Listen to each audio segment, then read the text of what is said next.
எழுகடலை புகட்டி குறுகத்தரித்த குரல் அப்படின்னு திருக்குறளை சொல்லுவாங்க.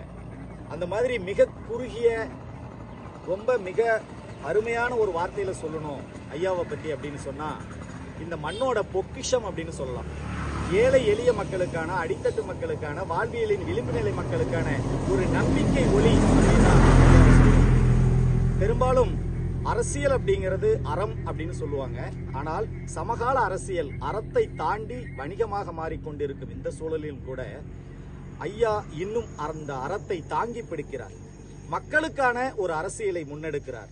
இப்போ எனக்கு பின்னால தெரியுது பாருங்க, இந்த ஏரி வந்து சரபங்கா நீரேற்று திட்டத்தின் கீழே நீர் நிரப்பப்பட்ட ஒரு ஏரி.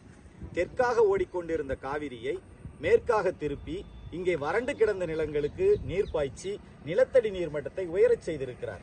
இது ஒரு மிகப்பெரிய நீர் மேலாண்மை திட்டம். பண்டைய காலங்களில் சோழ மன்னர்கள் கொண்டு வந்த திட்டத்தை போல தற்கால சமகால ராஜராஜ சோழனாக திகழ்கிறார் புரட்சி தமிழர் ஐயா எடப்பாடியார் என்றால் அது மிகையல்ல. இது மட்டுமல்ல, இது போன்ற எண்ணற்ற திட்டங்கள், அந்த திட்டங்கள் எல்லாம் தொலைநோக்கு சிந்தனை கொண்டது, எதிர்காலத்தை உயிர்ப்பிக்கக்கூடியது, இந்த மண்ணுக்கானது, இந்த மக்களுக்கானது. அரசியலில் வெறும் சம்பாதிப்பது மட்டுமே அரசியல் அல்ல, ஆட்சி அதிகாரத்தில் நீடிப்பது மட்டுமே அரசியல் அல்ல. அதையும் தாண்டி நமக்கு கிடைத்த இந்த வாய்ப்பை பயன்படுத்தி மக்களுக்கு ஏதாவது செய்ய வேண்டும் என்று அனுதினமும் சிந்திப்பவர் தான் ஐயா. ஐயாவோடு நெருங்கி பழகியவர்கள், அவருடன் பயணிப்பவர்கள், அவர்களுடைய கூற்றுப்படி மிக எளிமையானவர்.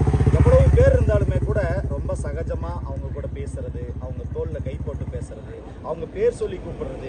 இன்னுமே எங்க பகுதியில் இருக்கிற ஒன்றிய செயலாளர்கள்லாம் ஐயாவை ஏன் வானலாவ புகழ்றாங்க அப்படின்னு சொன்னா, எந்த சூழ்நிலையுமே விட்டு கொடுக்காத தன்மை. ஒருத்தங்களை நம்பிட்டார் அப்படின்னு சொன்னா அந்த நம்பிக்கைக்கு பாத்திரமாக விளங்கக்கூடியவர். அவர் கொண்டு வந்த திட்டங்களிலேயே எனக்கு ரொம்ப பிடிச்ச திட்டம் அப்படின்னு பாத்தீங்கன்னா இந்த 7.5% இடஒதுக்கீடு. ஏன் இந்த திட்டம் பிடிக்குது அப்படின்னு பாத்தீங்கன்னா, இந்த நீட் அப்படிங்கிற ஒரு விஷயத்துல பல்வேறு அரசியல் கட்சிகள் தங்களுடைய சுயலாபத்திற்காக அந்த நீட்டை அரசியலாக்கினார்கள்.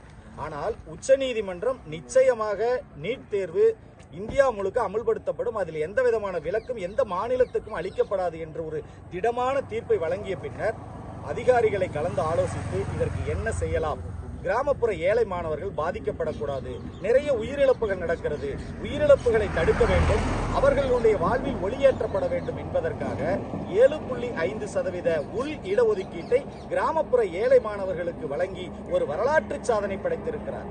இதை நிறைவேற்றியவுடன் அது தானாக அமலாகவில்லை, அதற்கு ஆளுநர் ஒப்புதல் அளிக்கவில்லை. உடனடியாக